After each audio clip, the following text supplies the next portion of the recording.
What's going on, Tamers? It's me, Guy, in a bit of a deck crisis at the moment, to be honest. For some reason, even though we're all the way in BT13, I find myself drawn toward decks like Crossheart and Dark Knightmon again. Yeah, I think part of this is because we're in this really weird spot right now for Digimon in Japan, and that is we're like 2 to 3 weeks out from the release of BT14 Blast Ace, which we've been getting lots of really cool card reveals for day to day.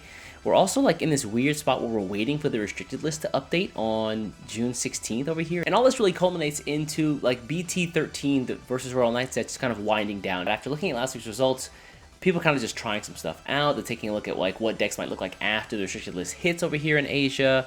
People are also like trying new stuff with some of the starter deck cards as well, outside of like the most obvious choices of things like just a Greymon deck or a Garurumon deck. And so yeah, this week's results I think will be a little bit weirder than we've seen before. But if you're interested in that, let's take a look at last week's results, a couple of key takeaways, and a close look at some of the decks that topped last week. If you could say that there was one deck that was a protagonist of BT13, it's definitely been Greymon. We got an entire arc for Greymon in this set, and that is, it started out really well, then he got hit with a nerf, and then finally it came back, and then after that it got even more support, it became even stronger, and so we see it here sitting at the top of the event with 11 wins from events last week. One really interesting byproduct of the new starter decks and the new ace cards is that the game has become more defensively skewed, and as a result these more defensive decks can come back to prominence, and one prime example here is going to be Royal Knights. In weeks past, I feel like Royal Knights is really on the downturn with decks being so quick, things like Beelzebubmon, Red Hybrid, as well as things like Shine Greymon. With the slowing pace of the game, Royal Knights now has the time to set up and win, whereas in the past it was kind of outpaced by a lot of those faster decks. And then probably the most interesting thing to come out of this week is the experimentation with the Duftmon, or Leopardmon I believe in English. I think like in the past 10 weeks this deck maybe had like 1 or 2 wins, but last week with a total of like 4 to 5 wins over the course of the week, I think folks took a look at the Blossomon hit on the restricted list and said, okay, well, if I really can't use Bloom Quartz anymore or Rosemon as efficiently, what other decks are going to be out there? And for a lot of folks that answer was Leopardmon. What I really liked about the Leopardmon list that I took a look at is that it feels like they tried to take like the Leopardmon engine and then also combine it with bits and pieces of the plant engine to create a really interesting concept. So if you want to see that, definitely keep watching because we're going to take a look at it a little bit later. And then other strong decks that we've seen before, things like Shine Greymon. Again, the addition of the training cards really did help this deck out, even though I feel like it really didn't need it. People are also trying out some of the new purple cards from the starter deck in Belphemon as well. And then, of course, we did see the Garurumon, the promo Garurumon get hit on the restricted list, but people are still giving the Garurumon list a try. And again, they've got until the 16th, which is another week now as of the recording this video. So people are still going to be running that Garurumon X you see there. Beelzebubmon, kind of the same treatment, as well as things like Blue Flare, Chaosdramon is out there. Dark Knightmon. I mentioned at the beginning of this video that I was kind of gravitating toward Dark Knightmon recently. And after looking at last week's results, I think that you might be doing the same thing. The new ace cards combined with Dark Knightmon creates for some really interesting synergy that we probably haven't seen before. And then we see the split between things like Rosemon as well as Bloom Quartz.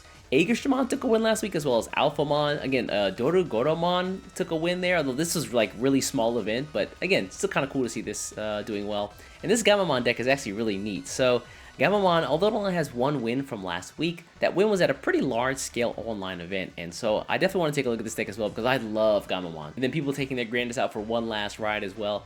Man, you know that scene from the end of Fast and Furious where like the 2 cars like going and then like they part ways? It feels like it's like the Digimon card game and then like all of green in the other car and just like riding off into the sunset.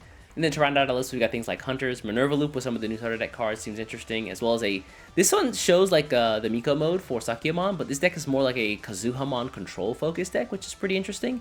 And then the last one here is going to be Ulforce Digimon for the week. Now, the first list we're going to take a closer look at is going to be Gamamon. Now, I think that Gamamon isn't really that popular in BT13 specifically, but to see it take a 32-man online event is pretty interesting. And so, what I find the most interesting about this list specifically is the splits, especially when it comes to the Tamers.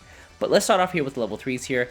Some of the Gamamon we've seen before. Keep in mind that these 2 Gamamon are actually the same. They're both the promo Gamamon. This one was given away as part of the Tamer Battle prizes. So whenever you actually went to like local events, you could win this or like get this in a free pack. More interestingly here are actually the level 4 splits for the deck. We see 2 copies of the Battle Gamamon who has Raid.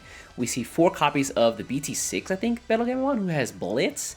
Only 1 copy of Wizen Gamamon here who has Blocker. And we've got 3 copies of the older Gudus Gamamon who has, I believe it's Retaliation, as well as gets to play a Digimon whenever he's deleted.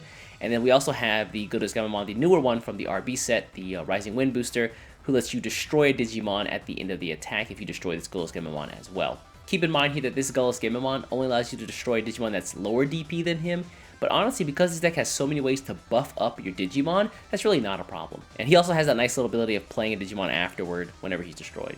And the level 5s here are pretty straightforward, I think. This is nothing new for the deck or nothing like crazy as far as the splits are concerned. We've got 4 of the Rising Wind booster Kenowise-mon who allow you to warp Digivolve.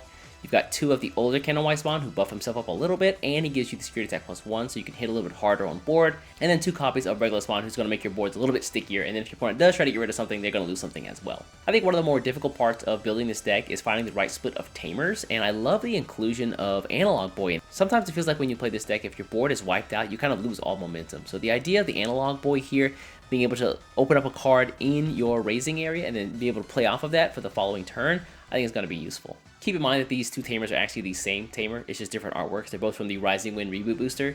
This deck's neat little feature is that you can slot Digimon with Gamamon up under your other Digimon on board, and then once you get to level 5s in this deck, they pretty much all have the effect that your Digimon in this stack have all the effects of the Digimon with Gamamon in their name in this stack. So you can, for example, get to your level 5 Kenowise-mon and then like slot up under like a Wising Gamamon and then it just has blocker, or slot up under a Gullus Gamamon here and then it has retaliation. So really cool ways of like mixing and matching effects. Now the next list we're going to take a look at is going to be the Leopardmon list I talked about before, and I love this deck because it feels like it's so well designed.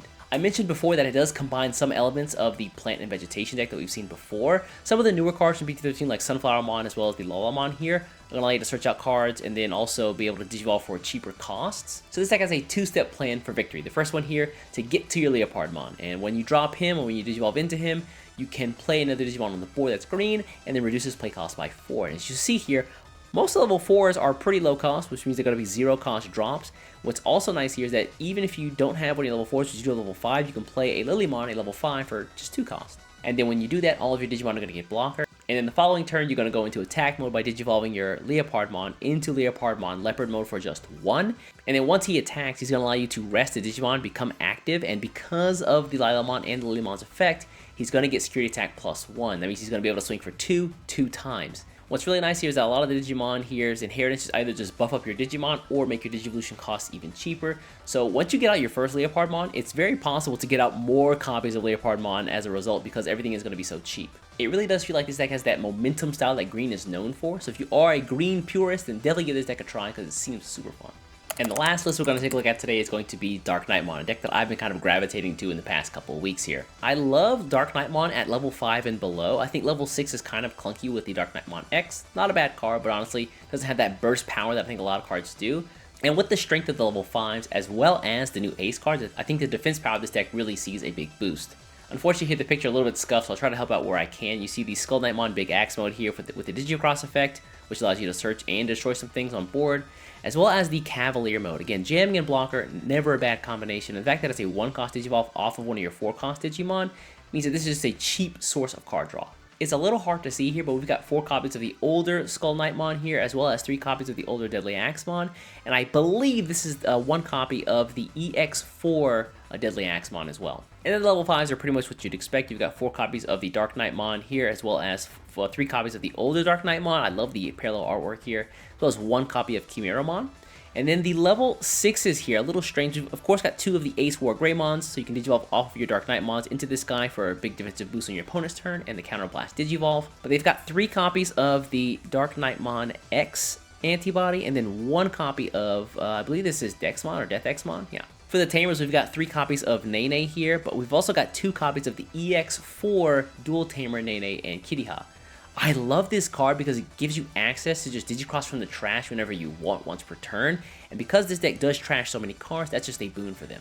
And then to round out the value of the deck, we've got 3 copies of the Defense Training card here, as well as 2 copies of Pride Memory Boost. I'm really interested to run this deck because I want to know what the choices for either just keeping the Dark Knightmon on board and whenever it's destroyed, you're going to get another level 4 on board as a result, or opting to go into the War Greymon Ace, but then you also have that really scary overflow kind of hanging over your head. And so with that, we're going to bring this one to a close. We're going to wrap up here talking about the 15th week of the BT13 versus Royal Knight set. Let me know your thoughts and comments about the decks that we talked about today. I know a little bit wilder than what we're probably used to, but how do you like the actual game plan of the Leopardmon deck, as well as how do you like the use of the new Ace cards in Dark Knightmon as well? Anyways, folks, I'm going to get out of here. Before you get out of here, do me a favor, hit the subscribe button, and I'll catch you in the next one. Take care.